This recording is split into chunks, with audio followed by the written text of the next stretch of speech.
दोस्तों, क्या आप जानते हैं कि हमारे जीवन की जितनी समस्याएं हैं उनमें से 90% समस्याएं मन की ऊर्जा का दुरुपयोग की वजह से हैं। और अगर हम इस मन की ऊर्जा को समझ लें तो हम अपने जीवन को काफ़ी आसान और एक कामयाब जीवन बना सकते हैं। और आज की ये वीडियो पूरी सुनने के बाद आप खुद ये महसूस करेंगे कि हाँ, इस तरह समझ के अपने जीवन को आसान किया जा सकता है। लेकिन इससे पहले कि हम ये वीडियो शुरू करें, आपसे एक छोटा सा सवाल जिसका जवाब आप कमेंट बॉक्स में ज़रूर करना। क्या आप मानते हैं कि ज्ञान मनुष्य को अहंकारी बना सकता है?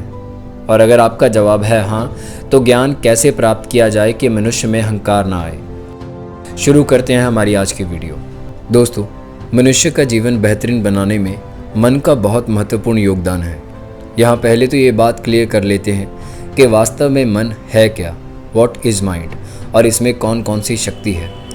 मन यानी कि हमारा माइंड, कंप्यूटर की भाषा में कहा जाए तो एक सॉफ्टवेयर है।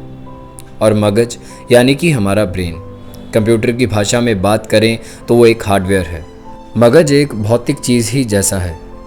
इन्हें हम देख सकते हैं, छू सकते हैं, काट सकते हैं, रिपेयर कर सकते हैं और नाप सकते हैं। लेकिन मन एक ऊर्जा है, बिजली जैसी ऊर्जा, जिसे हम देख नहीं सकते बल्कि महसूस कर सकते हैं। हमारे जीवन को बेहतर बनाने के लिए ये अति आवश्यक है कि हम ये समझें कि हमारा माइंड काम कैसे करता है, how does the mind work, और कैसे हम मन की शक्ति को समझकर अपने जीवन को बेहतर बना सकते हैं। कई बार मन की इस शक्ति का दुरुपयोग के कारण मनुष्य के जीवन में कठिनाई भी आ सकती है। जैसे उदाहरण के तौर पर बिजली का गलत उपयोग किया जाए तो शॉर्ट सर्किट, विस्फोट जैसी घटनाएं हो सकती हैं। ठीक उसी तरह मन की ऊर्जा का दुरुपयोग होने के कारण जीवन में कई समस्याएं आ सकती हैं। दोस्तों, आपसे अनुरोध है कि मन की शक्ति के बारे में पहले संपूर्ण जानकारी लेने के बाद ही इसको अपनी ज़िंदगी में इस्तेमाल करें। इस वीडियो के ज़रिए हमने मन और उसकी शक्ति के बारे में महत्वपूर्ण जानकारी देने का प्रयास किया है। तो चलिए दोस्तों, मन के प्रकार, टाइप्स ऑफ माइंड के बारे में बात शुरू करते हैं। मन का विभाजन हम वास्तविक भौतिक आधार पर नहीं कर सकते, बल्कि ये तो एक मनोवैज्ञानिक की अवधारणा पर आधारित है या फिर मन की अवस्थाएं हैं। मनोविज्ञान में मनुष्य के मन को अलग अलग भागों में बांटा गया है। मुख्य रूप से दो भाग हैं, चेतन मन मतलब कॉन्शियस माइंड और अवचेतन मन मतलब सब कॉन्शियस माइंड। मनोविज्ञान की इस अवधारणा को समझकर हम अपने जीवन में एक बड़ा परिवर्तन ला सकते हैं। चेतन मन यानी कि कॉन्शियस माइंड हमारी चेतना या सक्रिय एक्टिव अवस्था है। इसमें हम सोच, विचार और तर्क के आधार पर निर्णय लेते हैं या कोई कार्य करते हैं। अवचेतन मन यानी कि सब कॉन्शियस माइंड तर्क एवं सोच विचार के निर्णय नहीं लेता, बल्कि ये हमारे पिछले अनुभवों एवं धारणाओं के आधार पर स्वचालित तरीके से कार्य करता है। चेतन मन हमारी जागृत अवस्था में ही काम करता है, लेकिन अवचेतन मन जब हम सो जाते हैं उसके बाद भी काम करता है। यानी कि अवचेतन मन 24 घंटे काम करता है। जब भी कोई व्यक्ति पहली बार साइकिल चलाना सीख रहा होता है तो उसे साइकिल को ध्यानपूर्वक नियंत्रित करना पड़ता है। शुरुआत में वो संतुलन नहीं बना पाता और थोड़ा डरा सा भी रहता है, लेकिन जब कुछ दिनों बाद वो साइकिल चलाना सीख जाता है तो अब उसे साइकिल को नियंत्रित करने के बारे में सोचने की आवश्यकता नहीं होती।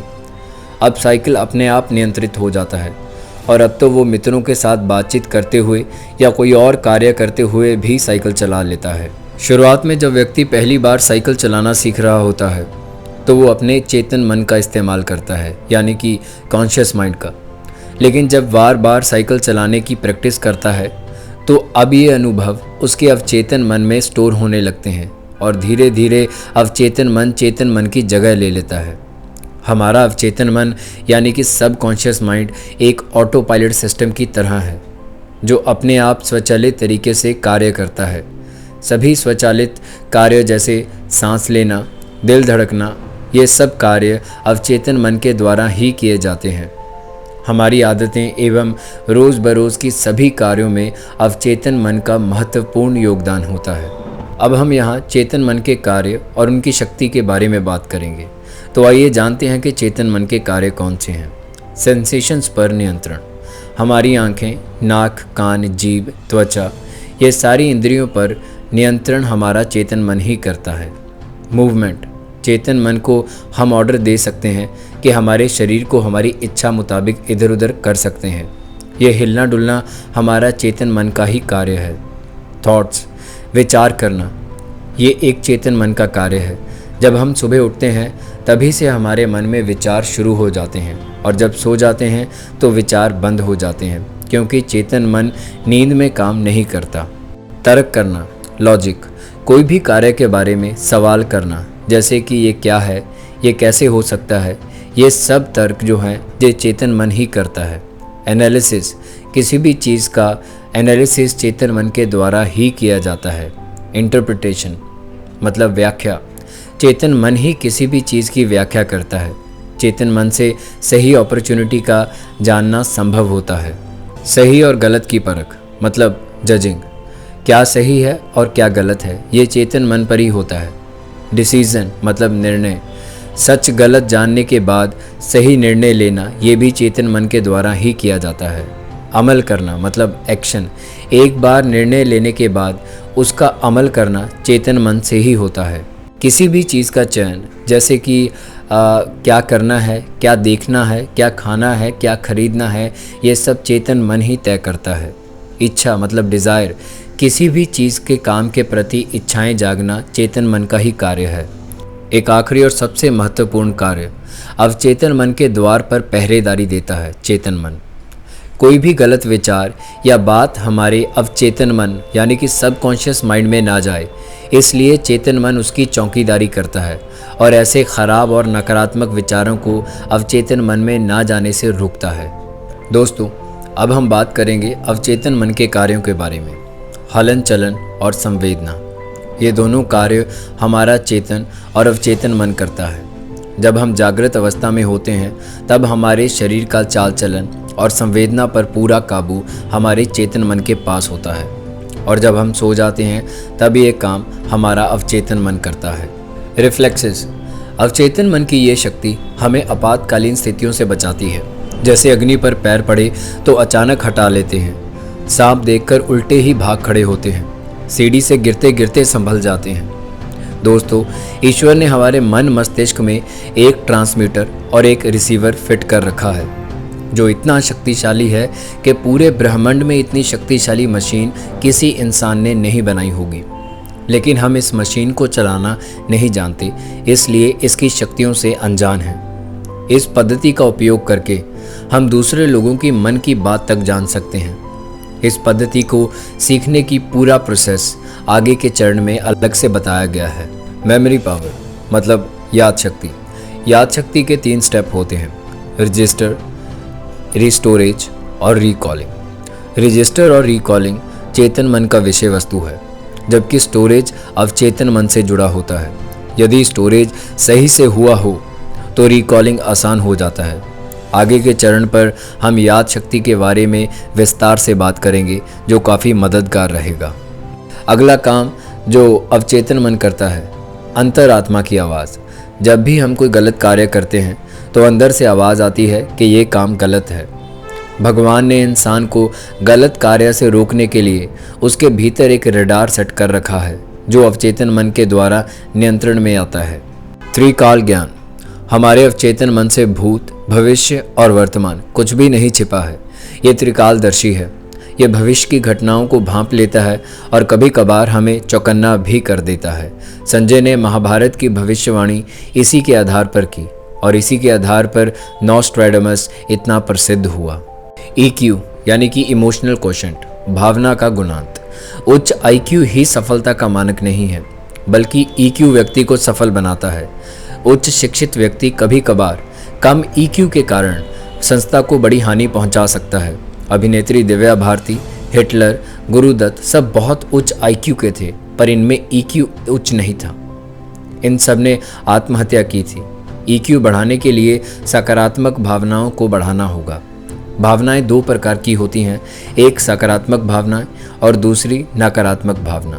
प्रेम, दया, क्षमा, कृतज्ञता, प्रफुल्लता, फेथ, टॉलरेंस, करुणा, ये सब सकारात्मक भावनाएं हैं। और डर, क्रोध, घृणा, ईर्ष्या, चिंता, निर्दयता, ये सब नकारात्मक भावनाएं हैं। अवसर खड़े करना, हमारा अवचेतन मन हमारे लिए अवसर क्रिएट करता है। विजडम यानी कि बुद्धि, सही समय पर सही निर्णय लेना अवचेतन मन की विशेषता है। जब भी आप किसी गफलत में पड़ने वाले हों तो निर्णय आप अवचेतन मन पर छोड़ दें। ये आपको विश्वास के अनुरूप सबसे उत्तम रिजल्ट लाएगा। मेंटल क्लॉक, दोस्तों हमारे अवचेतन मन के पास एक ऐसी घड़ी है जो हमें एक सही समय पर उठा देती है। मैं कभी कभी अलार्म सेट नहीं करता, बल्कि अपने मन को कमांड दे देता हूँ कि मुझे इतने समय पर उठा देना, और मन बिना देरी किए उठा देता है। मेंटल कैलेंडर, मित्रों अपने जीवन में जो भी पाना है उसकी एक निर्धारित समय सीमा का उल्लेख ज़रूर कीजिए, तभी अवचेतन मन उस पर सही तरीके से कार्य कर पाएगा। आपको कोई गोल किस वर्ष प्राप्त करना है, सबका लिखित लेखा जोखा होना चाहिए। हीलिंग पावर, मैंने एक ऐसा व्यक्ति देखा है दोस्तों जिसने लगातार नकारात्मक सोच रख कर अपने शरीर में कैंसर उत्पन्न कर लिया था, और कैंसर भी इतना भयानक कि शहर के सबसे मशहूर डॉक्टर ने भी इलाज के लिए मना कर दिया था। बाद में उसने एक किताब पढ़ी जिसका नाम था you can heal yourself. पढ़कर वो पूरे प्रोसेस को समझ गया और अपने एहसास और भावनाओं को बदला उसने। फिर 2 महीने बाद कैंसर धीरे धीरे ख़त्म होना शुरू हो गया, और ये बात देखकर डॉक्टर भी हैरान रह गए थे। दोस्तों इससे ये बात तो क्लियर है कि दुनिया की सबसे शक्तिशाली हीलिंग पावर हमारे अवचेतन मन के पास ही है। ये कई बीमारियों को उत्पन्न भी कर सकती है और प्रोसेस को रिवर्स करके ठीक भी कर सकती है। ऐसे और भी बहुत सारे केसेस आपने भी सुने होंगे कि जब डॉक्टर ने रोगी को कह दिया हो कि आप घर जाइए, आपका अब इलाज नहीं हो सकता, और उसके बाद वो रोगी बिल्कुल ठीक हो गया हो। दोस्तों ये सारे कार्य हमारे अवचेतन मन के स्तर पर ही होते हैं। चुंबकीय शक्ति मतलब अट्रैक्शन, हम सभी एक चुंबक हैं जो अपने जीवन में हर उस चीज़ को खींच सकते हैं जो हमें पसंद हो, किंतु इस मैग्नेट को हमें हमेशा चार्ज करते रहना होगा। इसके लिए शबरी तकनीक अपनाना पड़ेगा। जैसे शबरी हमेशा राम राम करती गई और राम को वहाँ जाना ही पड़ा। आपको जो चाहिए बस उसी के बारे में सोचें। पैसा चाहिए तो पैसे के बारे में सोचें, पावर चाहिए तो पावर के बारे में सोचें।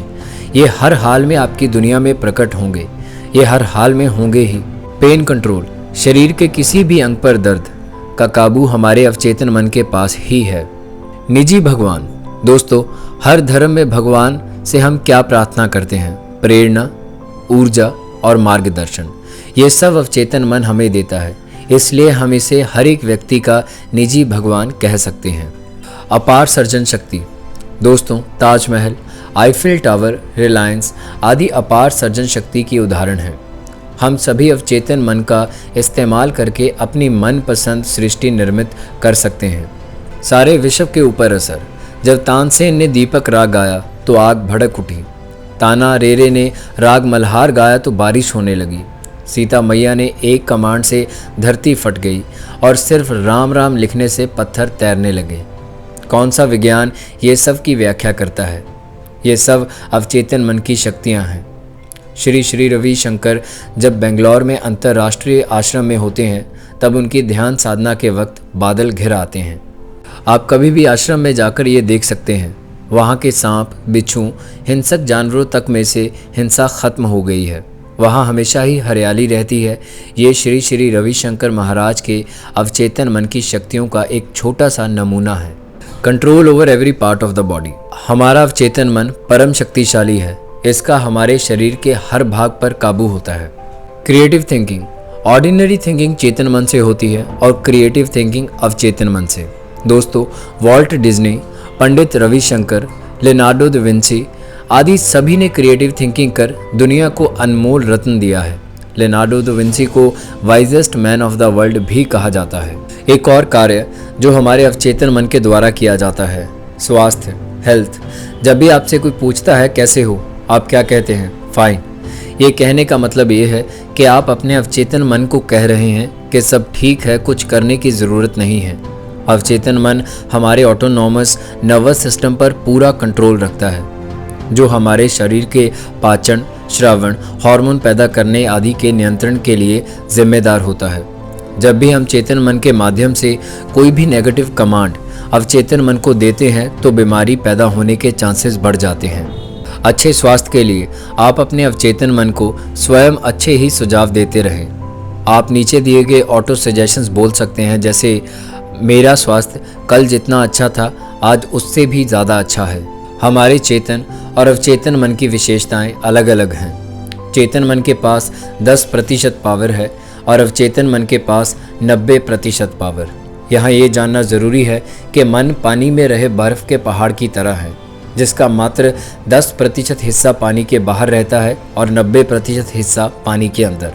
ठीक उसी तरह हमारा चेतन मन हमको दिखाई देता है, परंतु अवचेतन मन पानी में डूबे पहाड़ की तरह दिखाई नहीं देता, लेकिन वास्तव में वो होता ज़रूर है।